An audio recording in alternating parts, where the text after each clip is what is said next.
आखिर इस बंदे ने ऐसा क्या किया है जिसकी वजह से इसको पुलिस ने अरेस्ट किया है। मेहरबानी करके वीडियो को एंड तक जरूर देखना और इस वीडियो को ज्यादा से ज्यादा शेयर करना। अस्सलाम वालेकुम दोस्तों, मुझे उम्मीद है आप सब ठीक होंगे, अच्छे से होंगे। दोस्तों, जिस शख्स की आप स्क्रीन पे तस्वीर देख रहे हो, जब आप देखोगे इसने क्या किया है एक औरत के साथ, आप लोग हैरान हो जाओगे। इसका नाम है मुश्ताक अहमद शाह, ये बीरवा का रहने वाला है। दोस्तों, इसको निशात पुलिस ने अरेस्ट किया है। आखिर इसने क्या किया है जिसकी वजह से इसको पुलिस ने अरेस्ट किया? इसने ब्रेन निशात में एक औरत को 75,000 रुपए खाए हैं। दोस्तों, ब्रेन निशात में इसने एक औरत के साथ धोखाधड़ी करके 75,000 रुपए हड़प ली है। दोस्तों, ये उसके घर पीर बनकर गया था। फिर उस औरत को इसने कहा है आपको जो काम है मैं करूंगा। फिर उस औरत ने उसे 75,000 रुपए दे दिए। एक बात अगर कहे, गलती उस आदमी की नहीं है, गलती हम लोगों की है, जो हम राह चलते इंसान पर भरोसा करते हैं, पीर फकीरों के पीछे भागते हैं, ना कि अपने अल्लाह ताला के सामने सर झुकाते हैं। आखिर पीर फकीर क्या देंगे इंसान को? ये बस धोखा है। अगर इंसान को कोई भी हाजत है, वो अल्लाह ताला के सामने सर झुकाए,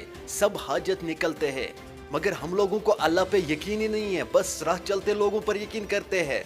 आओ हमारे पास आओ, हमें कुछ मदद चाहिए। ऐसे ही कुछ वाक़ा पहले भी हमारे कश्मीर में पेश आ चुके, लेकिन हम लोग तो सुधरते नहीं हैं। फिर से हम वही गलती दोहराते हैं, बार बार जानकर अनजान बन जाते हैं। आखिर तो इससे नुकसान हमारा ही होता है। इसलिए मेहरबानी करके मैं सभी से यही गुजारिश करता हूँ, राह चलते लोगों पे यकीन मत किया करो। मेहरबानी करके अगर कोई भी हाजत है तो अपने अल्लाह के सामने सर झुकाओ, सब हाजात निकलते हैं। हम लोगों को अल्लाह पे क्यों भरोसा नहीं है? आखिर हम लोगों का ईमान कब जागेगा? ये तो सभी को मालूम है, हर मर्ज की दवा अल्लाह के पास है। फिर हम राह चलते लोगों को अपने हमराज क्यों बनाते हैं? मेहरबानी करके इस वीडियो को ज्यादा से ज्यादा शेयर करना। हो सकता है आपका एक शेयर करने से कोई इंसान धोखे से बच जाए और ऐसे गलती ना दोहराए। मेरी हर मुसलमान से यही गुजारिश है, अपने ईमान पर अटल रहे, ऐसे किसी राह चलते इंसान के बातों में ना फंसे। चलो दोस्तों, मेरा आज का वीडियो इतना ही। इस वीडियो को ज्यादा से ज्यादा शेयर करना। मिलते हैं किसी अगले वीडियो में, तब तक के लिए अपना ख्याल रखना और अपने भाई को दुआओं में याद रखना। बाकी अस्सलाम वालेकुम।